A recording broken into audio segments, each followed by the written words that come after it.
Hello everyone, and welcome to the Brickformula review of LEGO set 4439 Heavy Duty Helicopter. On the official LEGO website, it's called the Heavy Lift Helicopter. I think either way is fine.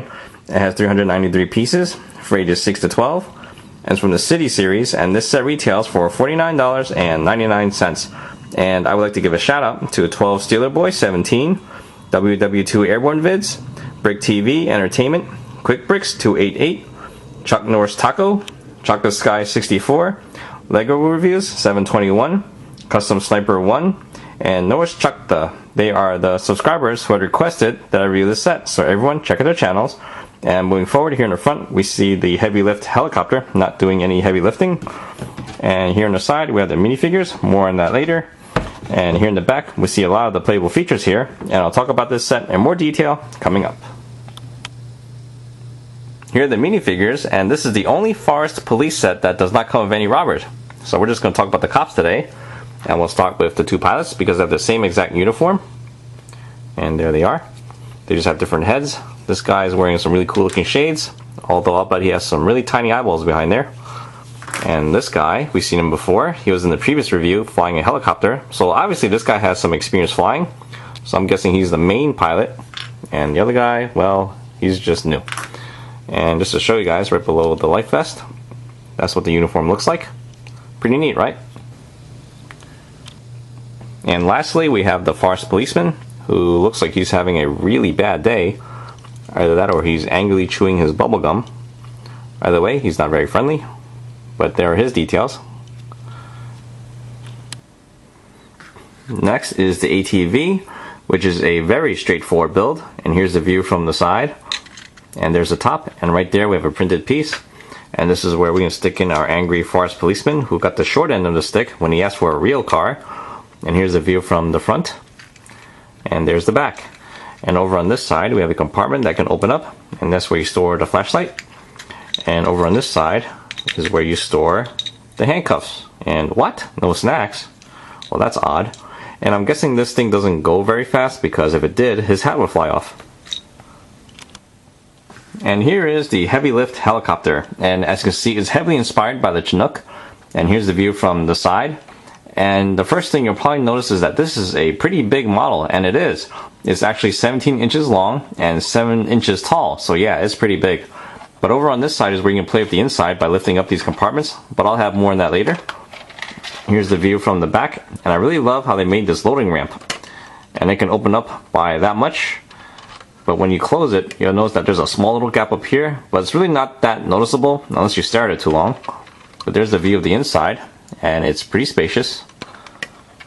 Here's the other side, and this side cannot open up. And because of that, you'll notice that the window is actually more straight this time around. But this part can open up to load in the other pilot. Here's the view of the front, and I really like how they made the front too. It's pretty smooth down here, for the most part at least. And I think this part over here totally works. And there's the view from the top, and there's the bottom. Now you notice that the landing gear kind of swivels a lot, which is okay at first, but if you're playing with this on a smooth surface, you notice that you can move the helicopter a lot and make it go crazy. And now to show you guys the inside, we'll start by loading in the pilots, and you can do that by opening up these two parts right there in the front, which is actually pretty cool looking from the front. They kind of remind me of the DeLorean. But anyway, it's pretty easy to slide in the pilot. You don't have to rip out anything. And we'll just slide them in there, and there we go. Pretty simple. And we can do the same for the other side. Not bad. And there's the view from the front again. And as you can see, they can barely see through the front windshield, but that's okay.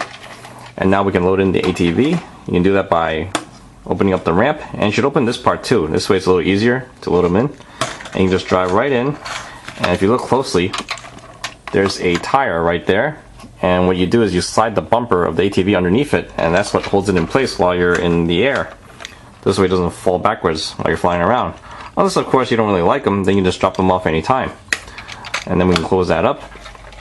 Now the only disappointing thing is that you cannot play with the midsection right there, which is really disappointing because if you look at the instruction book, you actually get about 6 by 6 studs worth of playing space right there, and you have no access to it. As you can see from here, you're actually blocked off by this 2x8 brick right there, but if you want, you can always remove that on your own and just fill in the sides with 1x2 bricks. This way you can have access to the whole area back here, and you can fit in more vehicles or put in some troops of your own, which is pretty cool too. So I think you might have some fun modifying it as well. And while we're here, you can take a close look at the front where we have the controls.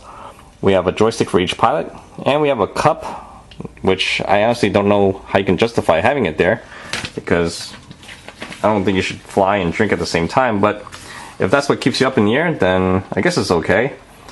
But overall, this is a pretty cool model, and now we can move on to the recommendations. Overall, I think this is a really good set, and I totally recommend getting it.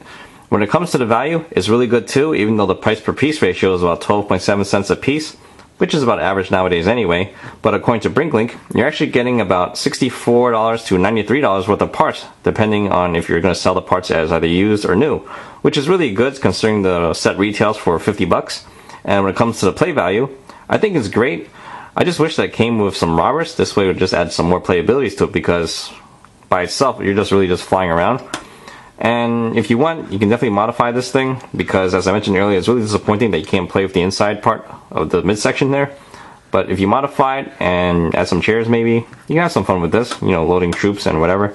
And you can definitely fit in other vehicles here too, as long as they're not wider than 6 studs and not taller than about 5 bricks. So overall, I think you'll have a lot of fun with this. And that's it. That sums up my review. I hope you guys enjoyed the show, and I'll see you guys next time. Thank you for watching.